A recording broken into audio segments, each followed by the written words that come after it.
عندك عندك كريستيانو رونالدو بيخلص او بيتواصل او بيغازل محمد صلاح.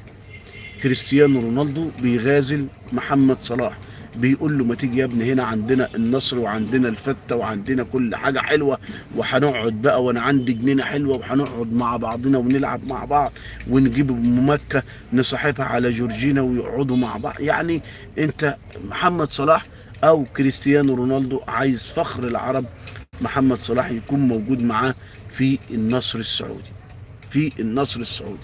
وراح عمنا كريستيانو رونالدو مسلط الست ام جونيور جورجينيا، وقال لها تتصل بام مكه، وخلى الواد جونيور يتصل بمكه، وعاملين ليله كبيره جدا، وقعد يتحايل وجورجينيا تتحايل وام مكه بترفض ومحمد صلاح بيرفض. وشكلها كده يا جماعه، شكلها كده الست ام جونيور جورجينيا مرات كريستيانو رونالدو هتقنع الست ام مكه زوجة محمد صلاح فخر